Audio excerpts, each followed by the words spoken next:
I think the biggest challenge for the higher education sector is the pace and scale of change taking place, particularly around student finance and tuition fees, and I think it will take the sector a year or two to actually see through the implications of those changes and start to rethink about whether everything that's been going on from student finance arrangements locally right through to recruitment and retention is actually right and needs more work. So hopefully government won't throw any more challenges at the sector in the next couple of years, but wouldn't hold my breath on that. And the changes that the government are putting through will actually change the nature of the sector. So there'll be different types of institutions which are coming forward, both within traditional institutions, with for-profits, not-for-profit institutions.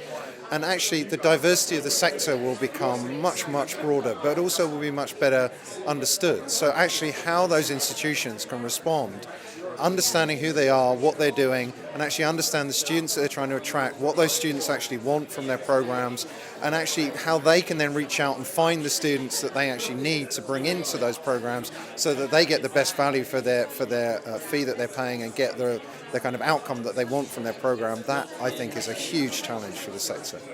A challenge right now in the US, and it's, I think, going to become in the UK, is demonstrating the value of higher education. As the costs and the tuition prices are rising, is it worth it to spend that much money? And what can you do with that degree afterwards? The introduction of fees in England will have a knock-on effect on our core marketplace, which is the Scottish undergraduate student market. Student numbers are being capped. Our core market is capped. There's obviously an opportunity to increase student numbers from England, but you don't really know how that's going to play out in the market. Budgets are shrinking. We know that the pool of certainly undergraduate applicants is declining, and universities really need to have a clear idea of who they are and what they do well and make sure they communicate that very effectively. The first thing is, obviously, with lots more people at university, what does the great British public say about it? And the answer is that most of them think that going to college is still very, very worthwhile. And in fact, we can only find 2 people in 100 in Britain, must be very sort of, misanthropic, who say that it's not at all worthwhile. Nearly everybody reckons that going to university is worthwhile. We aren't seeing, and that's, getting that level of agreement on anything in Britain these days is pretty good going. The conference has been really useful. It's put a lot of thoughts into context, and I think what I found interesting was what Peter Slee was saying this morning about the fact that the outputs are only going to be as good as the inputs, and that actually no matter what we do as a university, the students have to play a part as well. I think he mentioned something like when he'd been at Northumbria, they'd found that 80% of the students there weren't doing the recommended levels of private study, and I think that's something that I'm going to take away from and really go and look at within our own institution, and how we can communicate the message about how critical it is for students to be actively engaged in studying, to be doing all that they can to upgrade their future, as our strapline says.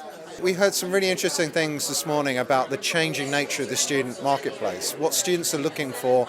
And I think that if institutions are going to be able to actually respond to what students actually need, they have to have a much, much more sophisticated understanding of who that student body is and what they are actually thinking about in terms of making their choices. And I think that's the kind of discussion that we were starting this morning in terms of the panel debate. And I think that that's the kind of thing that I'm really interested in hearing some more about in terms of what people really think students actually want and how institutions can respond to that. One of the things we're doing as a university now is actually looking at how we present our courses, and within the late spring and early summer we'll actually be relaunching how we look at those and putting it more on an e-commerce model. So if you're a student and you're used to looking at eBay, is that the way you want to choose your courses? Also looking at the functionality we offer, and one of the questions was about students' and parents' expectations, and I think when we look at functionality there's a lot of work we need to do around that in terms of actually who are we aiming for, and can our functionality work for both markets? My school is in the United States, and coming here to London to talk to other schools, we face a lot of the same challenges in terms of our ability to communicate with the student, our ability to sell our university, and we have the same challenges in terms of our budgets are being cut from both sides and what that means. I think one interesting difference has been in the UK, you're just starting to see your students as customers, where in the US it's been the way it's been for years, that we treat our students as customers. So we'd be interested to see how that affects the system here and what that means for the system in the United States. There's been so many different things that have come out, and it's great to hear from different people about what their views are on higher education, where it's going in the future, what they see current things that are happening, especially with the government and the increase in fees. So there's been various things that have come out today, so it's a wide range, and it gets you thinking as well. So it's actually given people an opportunity to not just to reflect on what's already happened, but to think about live challenges and how people respond to future challenges as well. I think so often you go to conferences and it turns into, particularly in the current climate, a bit of a whinge fest about decisions that have already been taken, when whether we like those decisions or not, the reality is that institutions need to deal with and confront the challenges that are staring them in the face, and also the ones that are around the corner that we can't quite see yet. So for me, that's been a really valuable thing, and certainly I've taken a lot away that I'll go back to the office and think about and chew over as we think about the work that we do, which is around widening participation for the most disadvantaged FE students wanting to get into higher education. Most of you will have been in the same position I've been in the last 3 years, where budgets are being squeezed because the government funding was being reduced. We've actually been kind of on a 5% year-on-year cut. So we were looking at ways to save money, and we knew that one of the ways of doing that would be to shift from more print-based communications to electronic. But we couldn't really do that if we didn't have any electronic data to begin with. When we first started looking at Hobsons, probably about a year ago, we actually faced a pretty bleak situation. We had no coherent or consistent inquiry tracking at all, and we worked out about half of all inquiries weren't being logged. We knew that we wanted to move away from traditional print, not least because of budget tightening, but also because the market was telling us they wanted more electronic communications, and there was absolutely no way we would get to that without having the actual data held electronically. So we've implemented Connect, and we managed to implement it within 4 months.